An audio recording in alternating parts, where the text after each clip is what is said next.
Good evening. My name's Tom Dorrell, and welcome to MentorLIVE. I'm honored to be here.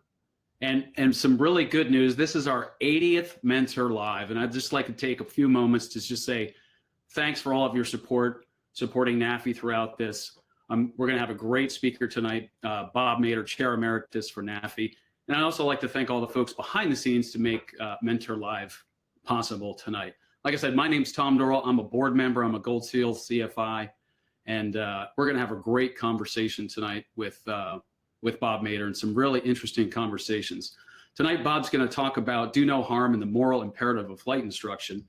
And again, I'm honored to be here with him. And let's talk about a little bit of housekeeping before we get started and before I pass the flight controls over to Bob.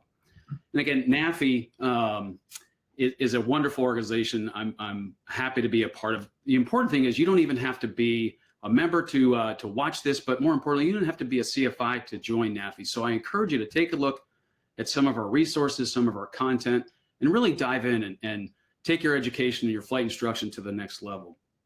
It's a free service that we put on.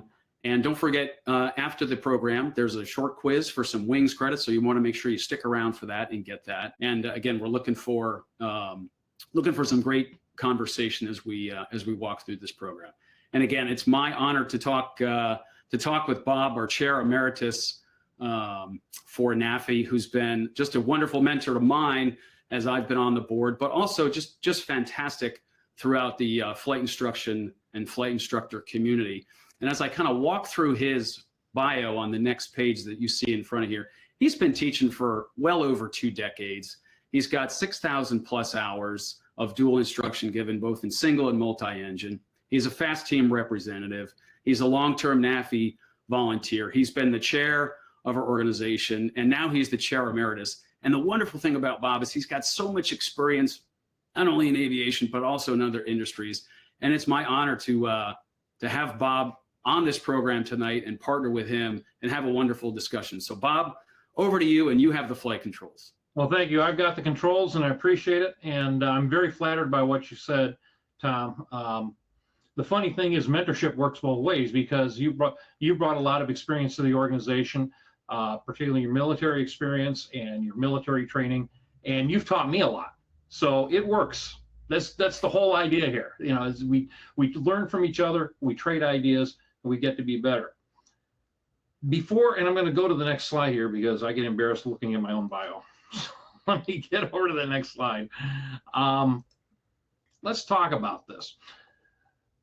The reason we have that, I've made this presentation, and some of you may have seen this at Oshkosh, some of you may have seen it at NAFI Summit. I gave it again at Sun and Fun this year, and also at Redbird Migration. What this is about is you always hear about ethics, the ethics of being a flight instructor. You have to be ethical. What does ethical mean? What does ethical mean? There are some organizations out there or some bad actors out there that have wonderful ethics. There's no other way to put it. Their ethics are very, very clear and understood. But the way they apply the ethics is if you cross them, you're injured, you're hurt. Okay? This is the difference between ethics and morality. So let's go through ethics for just a moment. This is from Merriam-Webster, and the resource is the Merriam-Webster online dictionary. You can look this up yourself and pull this out. But right here, ethics, a set of moral principles, a system, set of moral values. Okay, morals drive ethics. Okay, it's a principle of conduct governing an individual or a group. So NAFI, if you go to our website, we have a code of ethics. And there's also the flight instructor code of conduct that's floating around out there. There's nothing wrong with any of that. But again, what's driving that? What is behind that? It's a consciousness of moral importance. Well, what does that mean? This is from Merriam-Webster. These aren't mine. That's a good lead-in. I was going to ask you what moral important, what that means. Yeah, moral consciousness. Well, we'll get to that in a moment. It's a guiding philosophy. Okay, great. It's a set of moral issues or aspects such as rightness. Okay, well, if you belong to an organization that believes somebody should be injured for not behaving a certain way, and I'm trying to avoid naming an organization or anything like that. I'm not trying to pick on any group or anything like that. I'm just trying to broaden it out. If they think you should be injured for not doing a certain thing, well, to them, that's right. This is the way you do it. This is the way you behave. It's kind of like their code of conduct in some ways, like you talked about. Exactly. Yeah. And the discipline dealing with what is good and bad with it and the obligations associated with it. That's what ethics is. Ethics is basically, in my mind, and other people may disagree, and there's probably a linguist out there who's going to have a stroke when I say this, but to me, it's a set of rules. It's a set of guidelines and rules. Morals are a little different. Of or relating to principles of right and wrong in behavior. Well, okay, if ethics, and I'll reinforce this later, if ethics are rules, they're externally applied, aren't they? Right. There's standards that maybe a group would agree to or adhere to with a collective, something in writing, like a code of ethics, like you talked about. Right. Where do principles come from, though? Probably a lot of sources. Right. Principles come from in here somewhere, or here, your heart, your something that is guiding you. So, again, principles of conduct governing an individual or a group. This is how we will behave. This is what's right, and this is what's wrong, above and beyond a set of rules, and we'll get into that. Expressing or teaching a conception of right behavior. I can tell you that, and I make no bones about this, growing up, my parents, my big brother who's 10 years older than me, the nuns, my teachers, they all beat into my head what's right and wrong. They made darn sure I knew that I had to treat other people with respect, that I had to treat people well, that the golden rule applied. There was no doubt about it. And so, Bob, with that, and I know there's going to be some great questions coming, maybe back on that last slide, would that be, when I'm in the middle of my FERC, so taking my refresher course as a CFI, and actually just today I did the lesson on professionalism and ethics.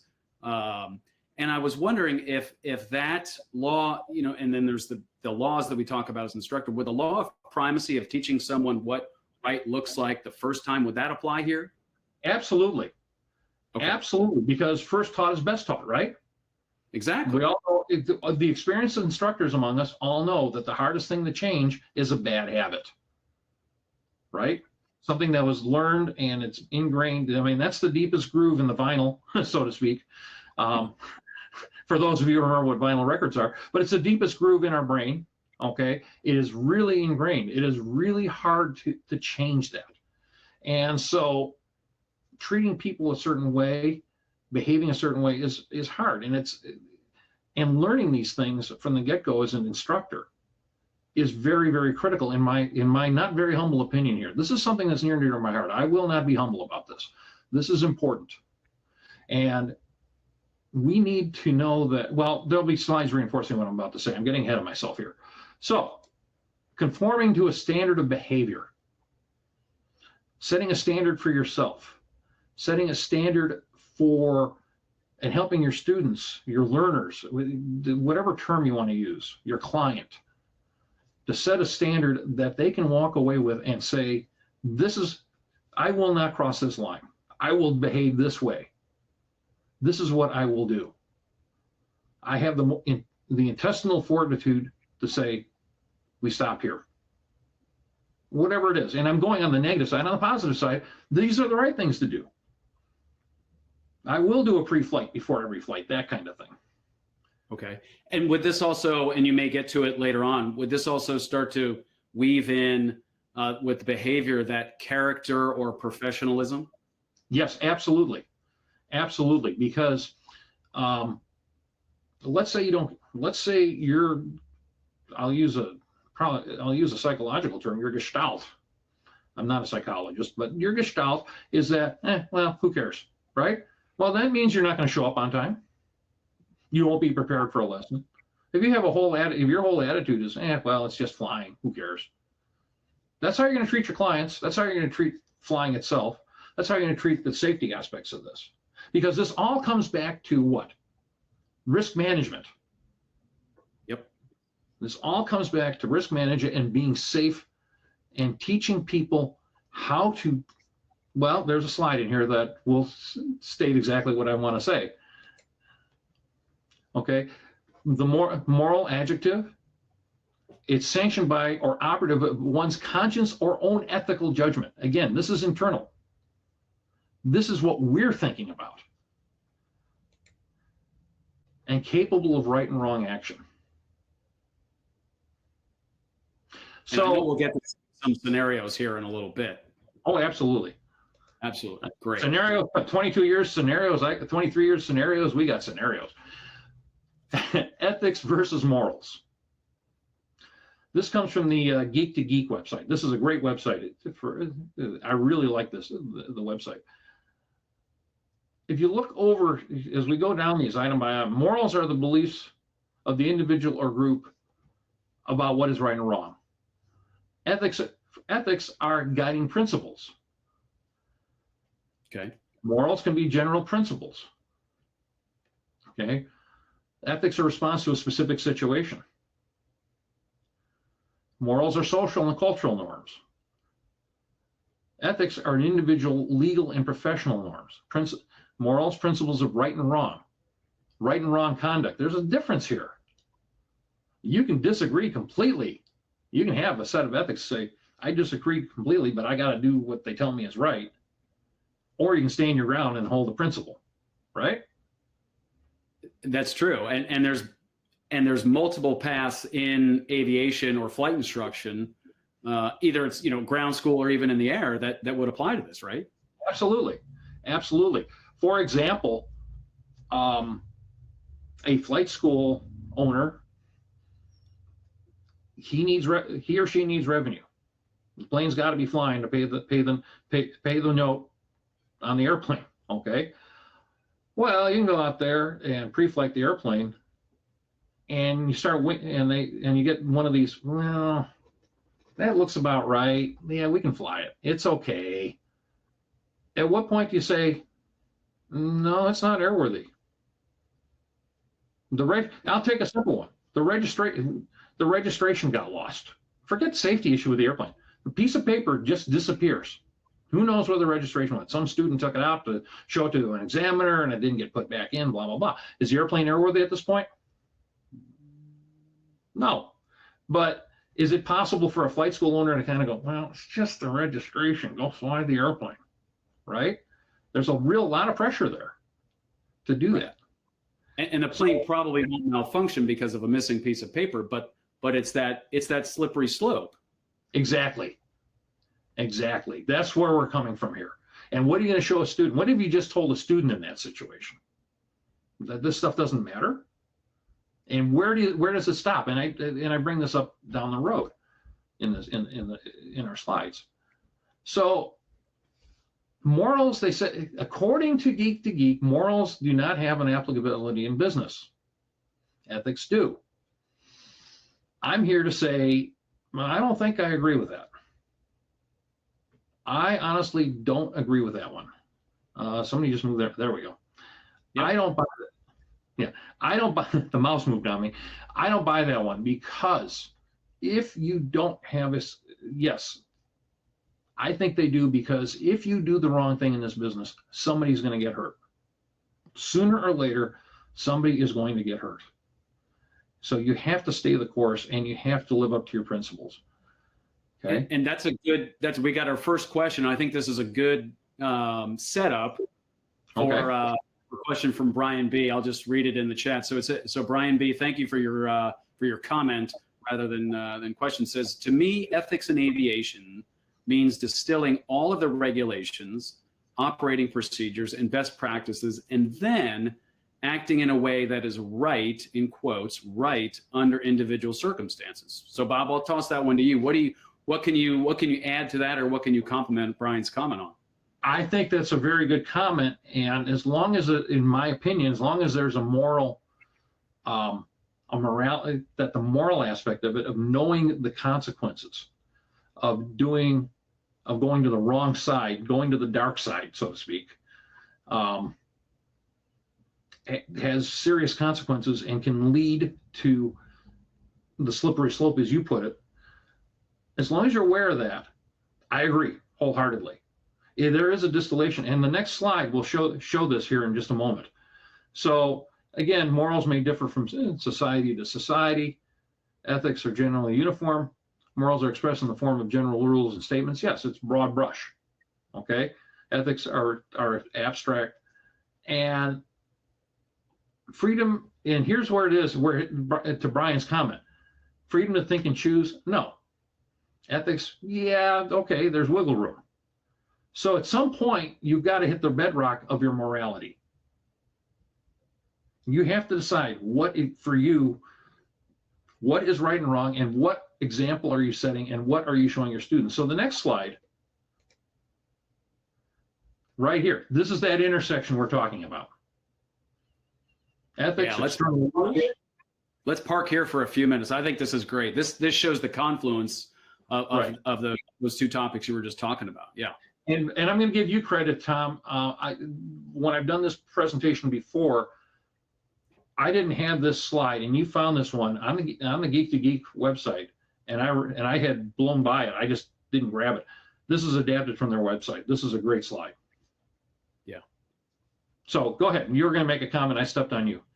So is this kind of to go back to Brian's comment, and something maybe I was taught through, my days of teaching or former time in the military, or maybe my parents, I don't really remember, but I remember hearing a phrase saying it's better to do the harder right than the easier wrong. I'll agree with that. I never thought of that phrase, but and I've heard it before. I didn't think of it in this context. Send me a note later so I can bake it in. I'm going to steal it, but you'll get credit. But anyway, the whole thing is, yeah, it is better to do that. I mean, it's the whole. Let's do it. Let's take an example here. It's 2:00 in the morning. The plane's. I'm going out on a night flight. I've got to go somewhere. Whatever. 4 in the morning, more reasonable. Nobody's on the ramp. Nobody's around. Do I pre-flight the airplane or not? Okay. Nobody's watching me. Nobody will ever know. Or nobody will ever know if I did a mag check. Or even better, nobody will ever know if I did a mag check and the left mag doesn't get isolated. I'll just fly the airplane. Nobody will know, and I'll take care of it later. Or do I do the right thing and say, dadgummit, I got to grab another airplane. Or darn, I don't get to fly. Go ahead. No, I was going to say, but the most important person in the scenario knows, right? That's right. I know I did it wrong. I own a Bonanza, okay? And I'm very, very proud of it, very happy that I own it. But I'm also very well aware that our personal aircraft that I fly my wife around in, if we go on trips in it, if it's not airworthy, I can't fly it. I might have to pay rent to my employer and say, I'm going to grab the Aero today. Why? Because you got my airplane up on jacks. Or what? Exactly. And that's over the top. But the right mag wasn't isolated. We got to get a new Bendix switch. We got to get a new ignition switch. We got a hot prop. Da da da da da da da. Right. So let's continue to park here. And there's a great question from Chaz. Chaz, thank you for that question. It says, Bob, what should a pilot do if they learn of another pilot breaking a rule? Example, we learn of a pilot flying IFR and not on an IFR flight plan or not IFR rated. That's a good question. Thanks. That's a good scenario. That's a great scenario. And, the easy answer is call the FSDO, hang them out to dry. Okay. And if it's really egregious, that might be the only course of action. I'm not a big fan of being a snitch. Okay. Don't get me wrong. I can see the emails coming in already. But you're sharing the sky with this individual. Airliners are sharing the sky with this individual. He is not qualified or rated to fly in those conditions, even though I may think he's the ace of the base. He's probably maybe a self-taught instrument pilot, This is a frightening situation. I would, at a minimum, take them aside and say, are you out of your mind? This is dangerous as all get out. And then you might have to bite the bullet and report them. I mean, again, I'm not in favor of being a snitch. That's a really extreme example. You know, if I see somebody calling clear of a runway at a non-towered airport before they cross a hold short, I'm not going to call the VSDO on that. I'm probably going to go up to them and say, you know, you really want to get across the runway, or you want to get off the runway before you make that call. It's really kind of an unsafe situation. And I might make it a topic of a non-towered ops meeting as a fast team rep or something like that, you know, and just kind of blanket the community and talk about that. But a situation like that, you may have no choice. You know, if you talk to them, they essentially tell you to go jump in the lake. I almost said something bad there. And they tell you to go jump in the lake. You might have to, just for the safety of the community and themselves, because I'm going to bring up, as we move forward, you'll see that well, I'll say it here. As I tell all my students, if you want to go make a smoking hole with an airplane, if you want to go kill yourself with an airplane, there's nothing I can do about it. Okay? I can train you till I'm blue in the face. I can coach you. I can do this and that and the other thing. What about all the people that care about you? What about your family? What about your friends? As I tell them, the last thing I want my wife to say at my funeral is he died doing what he loved. That is absolutely what I want her to say is he just finished a book and he went to sleep and he never woke up. That's what I want her to say. I don't want her to have to explain the legacy if I crashed an airplane. That's not fair to her. Right. Well, and with Chaz's scenario as instructors, I remember when I was getting my instructor ratings in the Air Force, and I went through a program and they said, always look for the opportunity to teach. Would you look at an opportunity to teach in Chaz's example? Absolutely. Yeah. First thing I take them aside and say, hey, 178 seconds. If you don't know what you're doing in IFR, statistically, you've got 178 seconds. Right. And think about the consequences if you do this wrong. Not just for yourself, but again, I fly out of an airport that is hard up against the surface area of Lambert International. I really don't want to think about what happens if somebody doesn't know what they're doing in the IFR system and they go plowing into an airliner. We don't need that. And I used to fly helicopters in the Air Force. I have a lot of friends that fly in the EMS and the helicopter air ambulance industry. And I believe there's a short video tutorial out there. I think it's 56 seconds to live in the rotary wing world. I think they've got stats and they've got fact-based, data-driven information that if it's in a helicopter, it's about 56 seconds. And there's, you know, and basically you just shouldn't do something you're not cleared, trained, you know, current, proficient, legal, and safe are all different levels of qualification, in my view. Exactly. And there may be an opportunity for you or any instructor, it could be at an outbase, could be, you know, at the flight school or your flying club or wherever, to take that person aside and teach them. I mean, you would assume that they would know there's a right and wrong difference between what Chaz outlined in that scenario. And I think you know, you call me, that's a great example and it's a tough one. I would rather take them aside and try to correct the behavior through education. I don't want to hang somebody out to dry. I don't know. I really don't know any inspector. We all talk about the FAA. I personally don't know any inspector in the FAA that relishes hanging somebody. I don't care what anybody says. I don't think they exist. I would rather correct somebody and try to get them to do the right thing. But again, in that situation, if you can't, there's the greater good. Somebody could get hurt badly, or a bunch of people could get hurt badly. Right. So try to fix it up front, and if you can't correct it, then say and be upfront. Say, look, I don't want to hang you to dry, but you're putting me in a bad spot. Yeah, and I think, you know, other thing to throw out to Chaz and our audience out there, I would say, you know, I'm interested in your safety because you're sharing that airspace wherever you're going with me, my family, my friends, and everybody else in the ecosystem of aviation, from takeoff and route to touchdown. And you're going to touch, depending on what you're doing, you're going to touch a whole slew of people and lives. Exactly. That's a beauty. I got another question for you if you're ready for one. Sure, and then I think we ought to move on. So go ahead. All right, let's move on. All right, Bob. No. If you're, I'm ready for it. Go ahead. All right, here it comes. So it'll be a slider. So here it comes, since we're in baseball season. Bob, is it ethical for CFIs to teach unwritten, in bold, unwritten legacy material that doesn't have a proven reference source? In other words, teaching those lessons that get handed down from one CFI to the next without questioning the source? That's a good question. Thanks, Murray. Okay.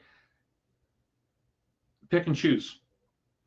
For example, I was taught a long time ago to very lightly tap the exhaust stack of an airplane with my toe to see if it's loose. Okay. I don't see that in it. I've never seen that in any checklist anywhere. But obviously, it's to make sure that the muffler is attached and we're not getting carbon monoxide back into the cabin. So what I did with that little bit of information that I got taught is I went to an IA and said, is this valid? Does this make sense? And the IA at the time said, that's not a bad idea. That's a great idea. I like that. So guess what I teach my students? But for heaven's sake, don't grab it with your hand, because you'll emboss your fingerprints on the eye canal. You don't want, so, because it's hot. So, and also you'll start corroding the exhaust stack. But yeah, if it's valid, but I would trust but verify. Now, there are some things that are just clearly been handed down by generation that are just bunk. So you do need to check the source. I saw somebody tapping on the propeller of an airplane with a constant speed prop, and they said, I think there's a crack in the prop. No, I think it's not going to ring because it's not a solid aluminum propeller. Okay, it's not a cracked propeller. So you have to. It may not say that in the airplane flight manual, right? Exactly. There's nothing in the AFM. There's nothing in the Handbook of Aeronautical Knowledge or the Airplane Flying Handbook that talks about that. But again, that's another piece of tribal knowledge. Tapping on a propeller, see if it rings. Well, that works fine for an aluminum solid fixed prop. It doesn't work so much on a wooden prop or other. Anyway, going on. Yep. And just have that credible FAA reference. Well, credible FAA or some other reference that makes sense. Right. Last example. Somebody told, I learned somewhere that when you mix fuel dyes, they go clear. I finally hunted down an organic chemist who told me, yeah, it really does work that way. Wow. Okay. He spent an hour explaining it to me. Then I looked at him and said, so it's pure magic, right? Yeah, right. Anyway. So we're not doing chemistry tonight, Bob. No chemistry. No chemistry. So here we go. So this goes to your point. The discussion goes a lot further than teaching the skills necessary for flight. The ethical demand from our society says that our students, our clients, are not to be hurt by what we're doing. It's bad. It's bad for them, bad for you, bad for the school's business. It's bad for the community. We don't want to hurt anybody. But changing that a little bit, the moral demand from within ourselves should say, we are not going to put our students in a position of unmanageable risk. And it goes beyond flying with them, sitting in the right seat or the left seat if you're in a helicopter. It goes beyond sitting with them and keeping them safe then, but giving them all the tools they need. Think about a solo student. If an instructor isn't watching that initial solo and wondering, did I do everything possible to make sure that if something goes wrong, they can get it to the runway or to a flat spot, then I don't think they're paying attention. Right. Okay. I've been doing this for 22 years, and if you come out and watch me solo a student, I'm pacing up and down next to the runway with a radio. I'm not nervous or frightened, but I'm still concerned. I want to make sure that they're safe. So I want to make sure before I get out of the airplane, those 15 items we talk about by regulation, and you can give me the regulation number. I'm not a numbers memory guy, but somebody's going to type in the chat what number it is. I already know it. But anyway, 15 things they have to know before they solo. It's not just lip service. It's, hey, they need to know how to do this. They know how to land. They have to know how to land in an emergency. If that fan stops, I'm not in the airplane with them to fix it, to help them glide to the runway. I'm not there to say, shove the nose down if the engine fails 3 feet off the ground. I'm not there to say, go around if somebody cuts them off or a deer wanders out on the runway. Yeah, you know, and that's you're bringing me back to, so I soloed and I got my private pilot license in college, and, you know, mowing grass and shoveling driveways. And then I went to fixed wing pilot training in the Air Force, and we flew the T-37, the Tweet. And, you know, they get you to solo. And what one of the traditions that they do, or that they did back then, was you do a couple patterns, and then the instructor says, okay, you're ready to solo. It's the same flight. So you taxi off, shut down the engines, and he or she gets out. They take off their Velcro name tag from their flight suit and stick it on yours. Oh, I like that. Yeah, it's a very, I'd say, memorable event, and it almost kind of really makes you realize the magnitude of what you're about to go do and what you are doing. Yeah. And then there's some other colorful comments that, you know, we can talk about offline, but it really it frames what you're about to go do. And then you go solo after that, and then throughout the program. So it really tends to frame it very well for and I like that. And so the whole point in here is, again, the unmanageable risk. Did they learn enough? If things go bad, can they get out of it? Do they know enough? It's not just rote go around the pattern. And it goes beyond this. I picked one small example. Now they've gone on 15, 20 years later, and they're flying for an airline. Did those early lessons that first learned is best learned, are those sticking with them? Are they, as they go through their training, do they realize the importance of, okay, I've got to manage the risk, I've got to know what to do? We, as instructors, here in the beginning and throughout their careers, when we get them for flight reviews, when we get them for advanced ratings and so on, have to keep pointing things out. I'm qualifying people, you know, when I qualify somebody in a complex aircraft, I'm a cable pounder. Midfield, that gear's down. I don't care. Don't hold the gear till you're on short final. Don't deplane. Every single time the gear is down midfield, if you're flying pattern, at a minimum. I don't care if you put it down 5 miles from the airport. Make sure that gear, and you do at least 3 gumps, and so on and so forth. So it demands integrity. This is from a marvelous book, and if you guys can find it, if everybody on the chat can find it, or on the watching the show, I should say.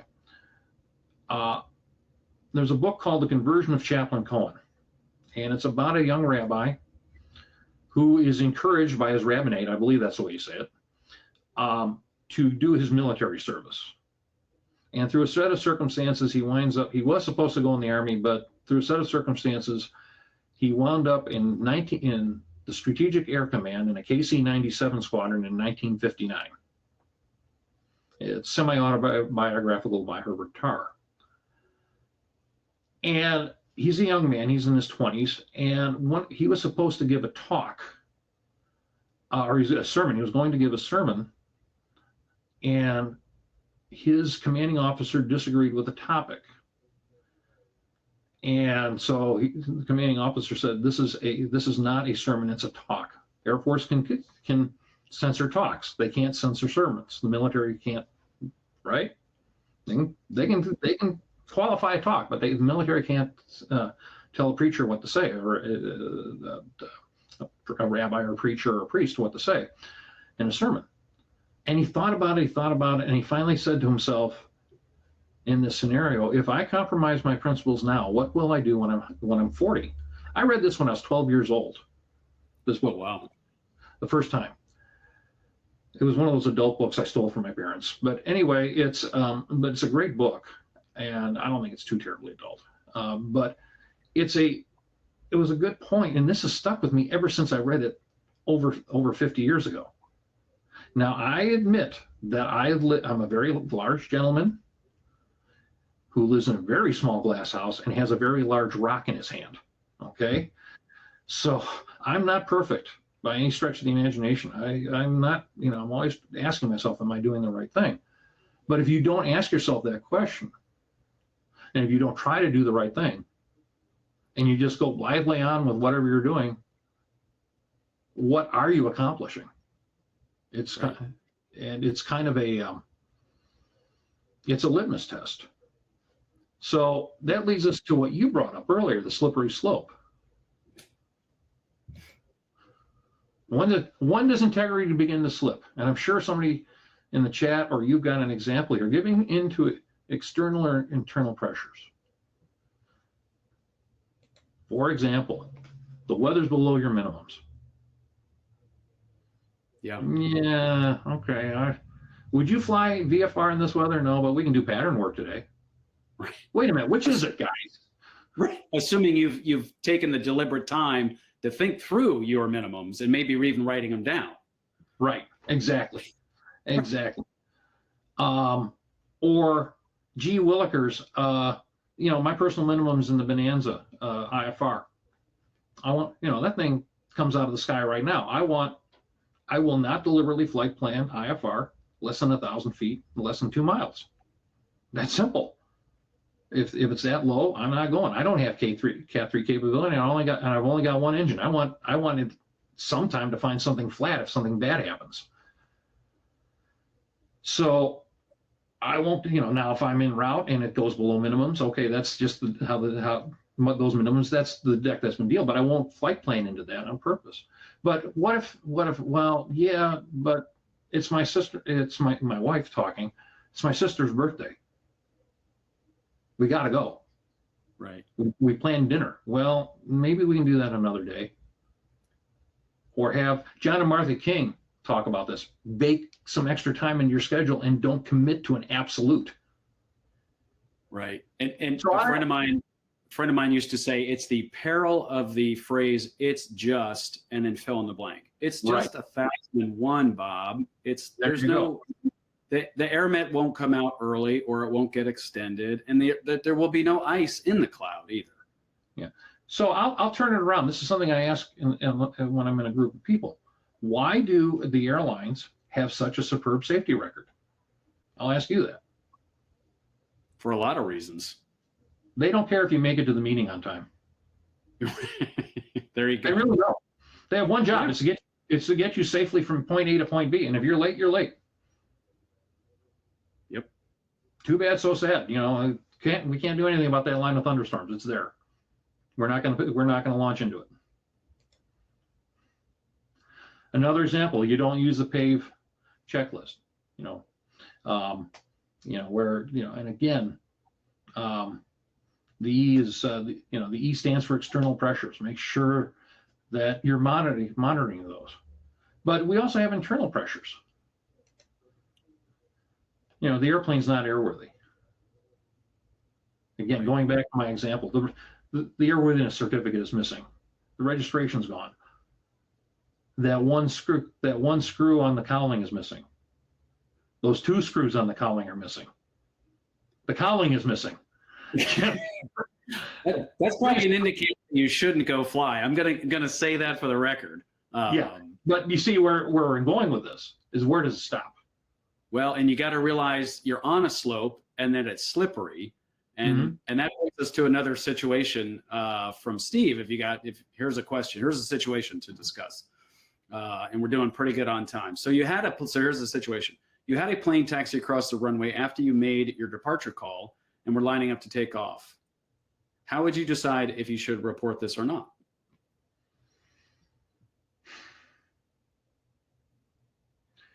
That's a beaut. It depends if it's somebody who does it I'll be honest with you, if it's an honest mistake and somebody does it once, I probably would never report it. I might approach the individual later and say, hey, did you see that did you hear we'd made a radio call and that we were lined up? Did you look down the runway? Next time, please be more careful. I might approach them that way. A friendly conversation at the fuel pump. Again, friendly, not confrontational. Let's try to fix this. Let's try to educate them. Right. If there's some hot dog that thinks they own the airport and can get away with that over and over again, you might have to take a more drastic approach. Yeah. Again, you know, the FAA, I've been involved in, as a lead rep, I've been involved with people who've had violations, and the FAA has sent them to me for counseling rather than yanking their ticket. It's a great conversation. These are typically 2 or 3 hours long about what went wrong, how did it happen, and all this. And it's supposed to be an educational thing. And usually those are people with good attitudes. Okay, right. Well, no, it's only people with good attitudes. The FAA is going to won't take anybody down that path. But it's a compliance attitude, because obviously compliance works a lot better than beating somebody over the head.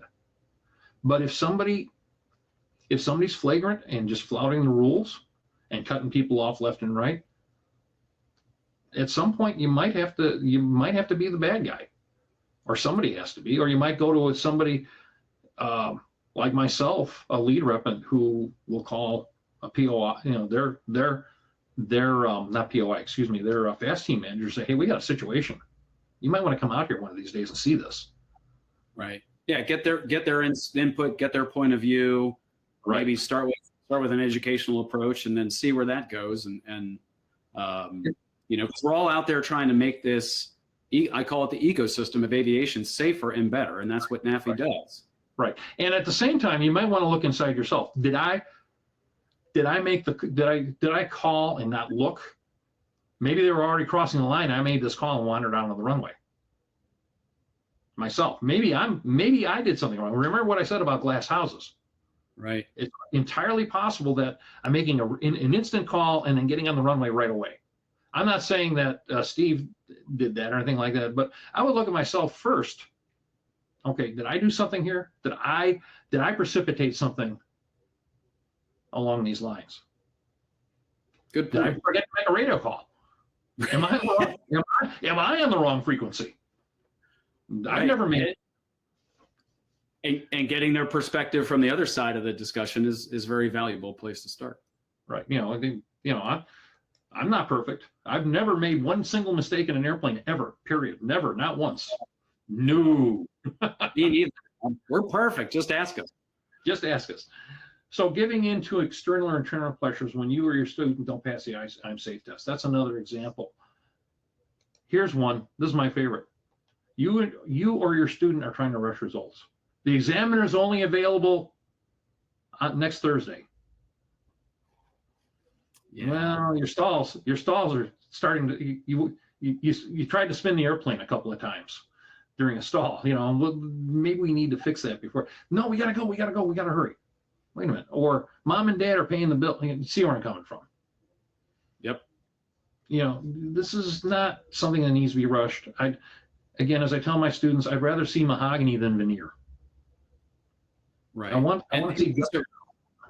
And these are great conversations to have with less experienced flight instructors, new flight instructors who may not have seen kind of the situations that you have or I have or anybody else has. And that's the cool part about mentoring new instructors. And not only that, but we talk about flight instructors, but what about all the people we touch? We touch student pilots, and I'm using student pilots deliberately here, but we also do flight reviews.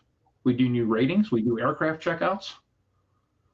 You know, I'm doing complex endorsements here, and it's not a big deal. You know, I make it sound like it's a big deal. It's not. But guess what? We're going to do stalls all over again. Mm-hmm. When was the last time you did a stall? Well, okay, let's go. Right. That type. With a gear and a prop to work through. That's right. Yep. And we've gone through some of the other examples, so I'll move on.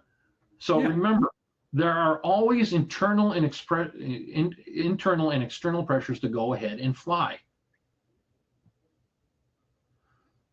The external ones are the pressures you get from your clients, from other people who expect you to take off on time, people who think your personal airplane's an airliner, and you know you've got radar and all this other stuff and dispatch and blah blah blah, all this other good stuff. The internal is, to me, I don't want to let a client down. I promised this kid we'd go fly today. He drove 45 minutes from wherever he lives to get here. Yeah, it's a light sport that I'm going to be flying with somebody, and the crosswinds It's 20 knot crosswind. I can do it. I'm not scared of a 20 knot crosswind. The Bonanza, how different can it be in the light sport? Right? That kind of thing. So, or I don't want to be seen as the wimp of the airport. You know, it takes a lot of guts to look at a bunch of people and say, I'm afraid. One of the hardest things that we have as human beings is to hold up your hand and say, this scares me to death. Yep. Tonight, before we even started tonight, I even came up to you and John, our producer, said, for some reason, I've given this presentation before, but for some reason I've got stage fright. That's not an easy thing to say. Right. You know, it's, you know, and you both said, so, okay, good. It's because you care. Right. It's the courage to care. Right. Now, one of the problems we have in aviation is we toss statistics around like crazy. Now, I say a problem because we have to measure this stuff.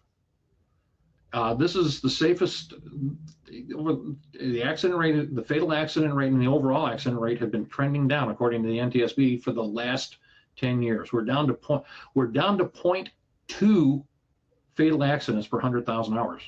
Well, that's great. Right. So that means I can't do the math in my head. I got to carry the decimal the right way. What, every 5 million hours we're willing to sacrifice somebody? Is that what we're saying? That while we're doing great, we're only killing people once in a while? Again, I'm not trying to put down general aviation or say we're doing stupid things. I am saying what's important here. And what I love, Victor Vogel, one of our board members, gave me this quote from Paul Broder. Statistics are human beings with the tears wiped away. Yeah. Okay, it's that simple. Somebody died in the fatal statistic numbers. Somebody died to get that number, to make it to that hit parade. That's not good. Right. And we need to do everything in our power to prevent that. And we do it all the way from every time we touch a student, whether no matter what their rating is, whether they're a beginner or it's some guy, a retired airline captain with an ATP coming to us for a flight review. We touch them and we have an opportunity to help them be better, to avoid that being part of this. Yep. Yeah, and most of us would probably remember very significantly our first flight instructor. Yes. I know. I mean, I can picture his face now. He had gigantic hands. He was about 6'5" and flew in Vietnam. I was awestruck, and I just still remember, just like you did, and I'm sure our listeners do too. You have a chance to make a really big impression. And then the people who come after that, the instructors who've come after that. Let me give you this one. You know, another way to look at it. Matt Zaccaro, the late Matt Zaccaro, who was president of HAI, now VA, Vertical Aviation International. Every number is he said this in a speech in 2015, I believe, in Las Vegas. Every number is a mother. Every number is a mother, brother, father, sister, friend. And I'm paraphrasing it, and I got the order wrong here off my own slide. I can't find the direct quote, but what he said resonated. Every one of these numbers is somebody. Yep. Somebody cares about that individual.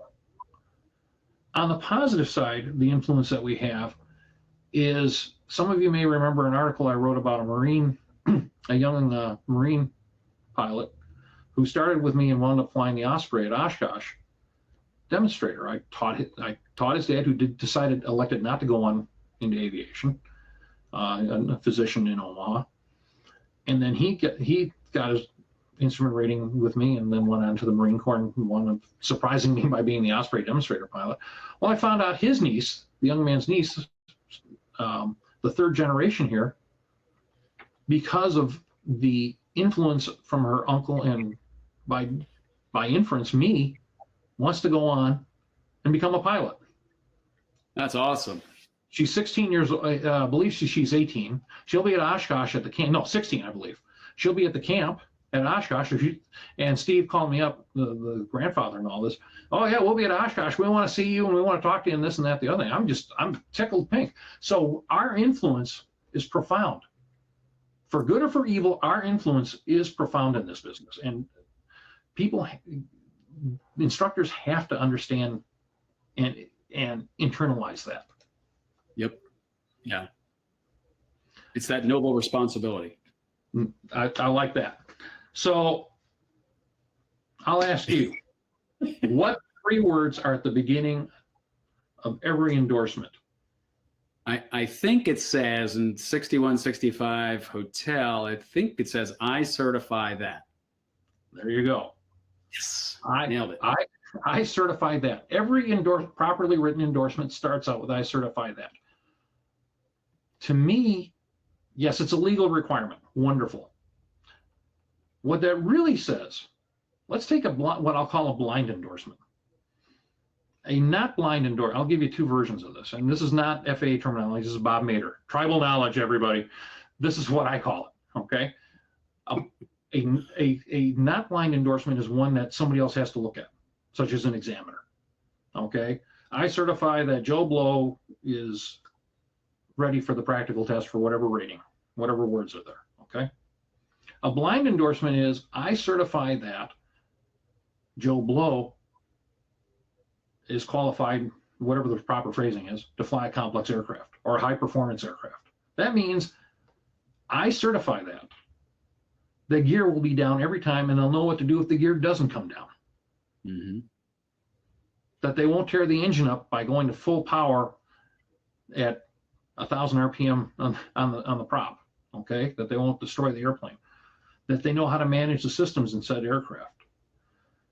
When we solo somebody, I certify that I've been using guys, that Nancy Wingwalker can fly a PA-28 161 safely under these conditions, okay? I certify that. I have to be able to, beyond the legal responsibility and being able to show some authority at some point that this is all correct. I'm holding up my hand. This is the logbook here, right? That I can look myself in the mirror and that I've made a promise to that pilot that I've done everything in my power to give them the tools they need to fly. And I say I because I take this personally. I'll change it to a we. We owe that. All of us as flight instructors owe that to our charges. Right. And it's that, as we get ready to kind of make the base to final turn here, it's really that moral imperative that requires us to act and act accordingly. Exactly. Yeah. So our special obligation, okay, this is from the original form of the Hippocratic Oath. I will abstain from all intentional wrongdoing and harm. That's what the original Hippocratic Oath says. Everybody's familiar with it. And that's where I stole. By the way, it never says I will do no harm. Okay? Everybody thinks it says that. That's not what it says. I'm going to refrain from doing harm. Okay. So just as with a physician and others in the healing arts and sciences, people place their faith in our judgment. Okay? Think about this now.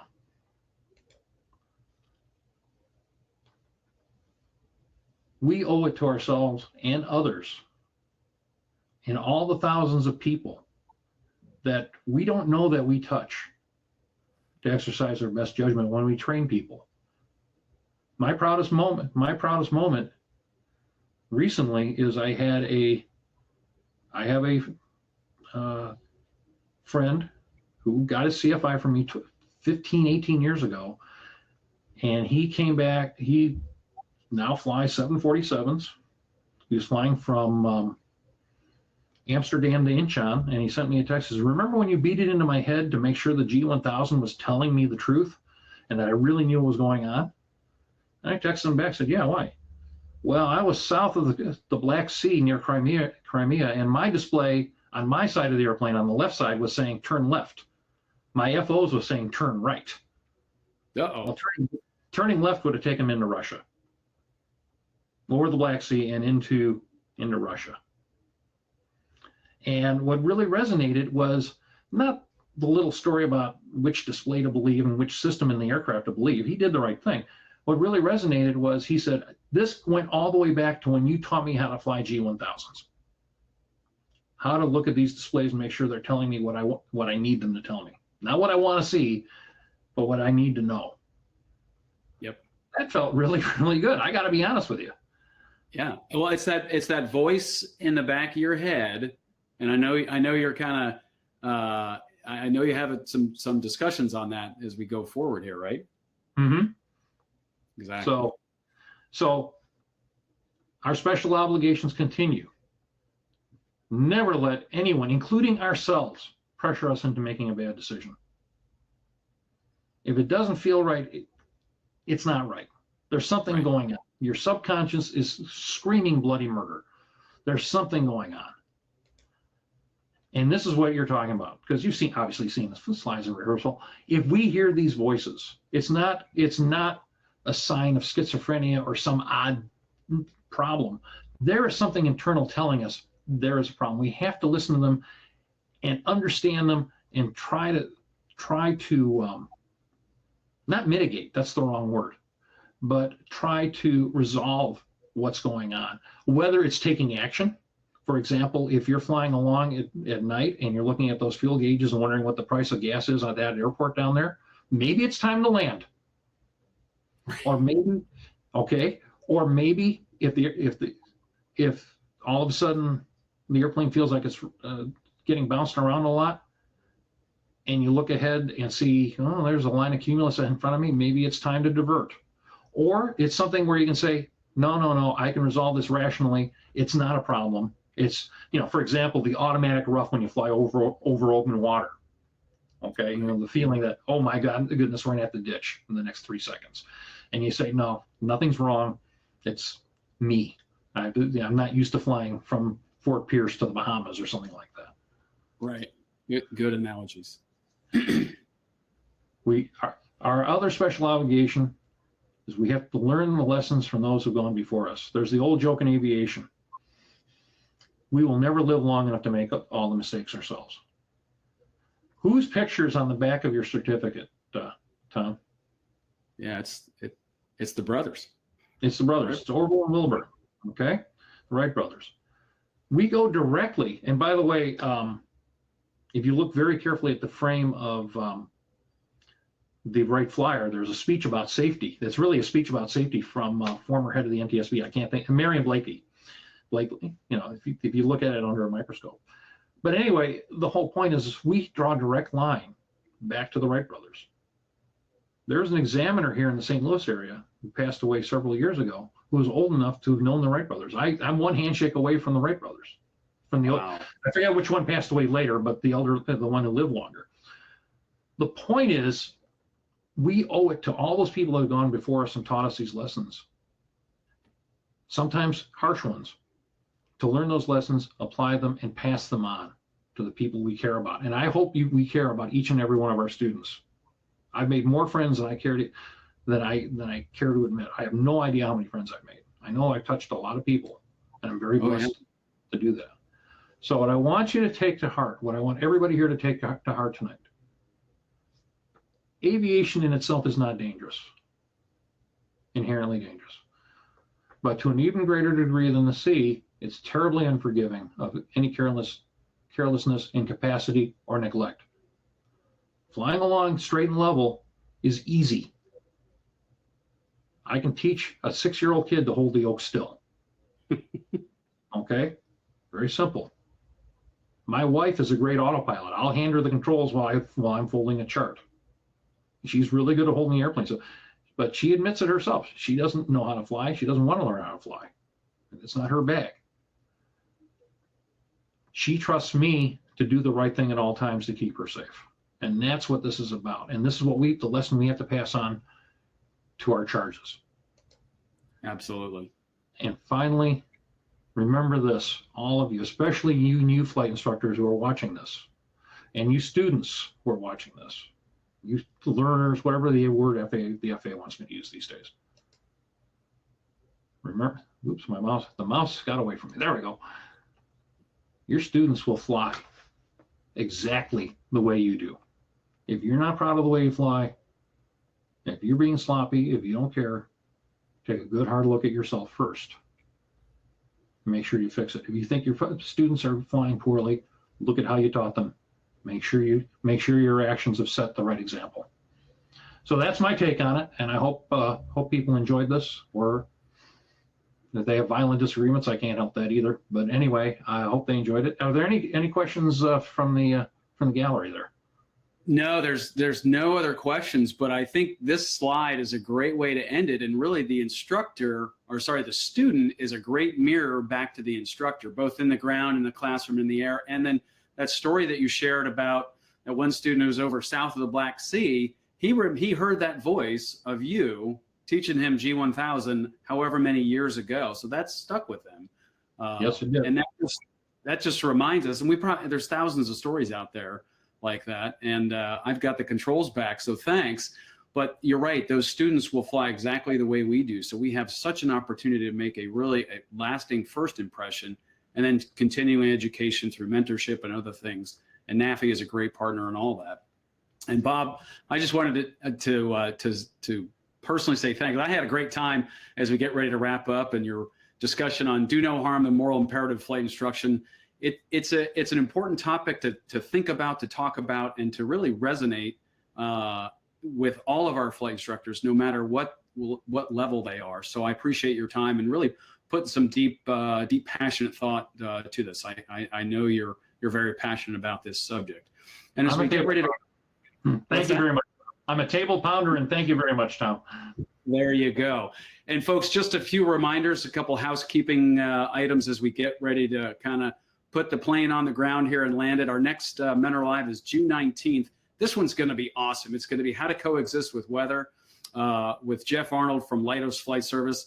And we've got to deal with weather. We've got to understand the ins and outs. And I'm sure this is going to be a fantastic presentation. So we hope to see you on June 19th for the next MentorLIVE. And as we get ready to wrap up, just remember, NAFI, all of this is a free service. You don't have to be a member. You don't even have to be a member to watch this, but you don't even have to be a CFI to join NAFI. And I encourage you, whatever level of flight education you're at, if you're just starting or if you're just retiring from the airlines, take a look at NAFI. We've got some wonderful programs out that are really a great avenue for folks to continue learning. Don't forget Wings credit. There's a quiz at the end, so we want you to take a look at that. And thanks for everybody behind the scenes. Number 80 in the can for tonight. Everybody, appreciate it. Bob, thanks again. Any last closing comments before we wrap up?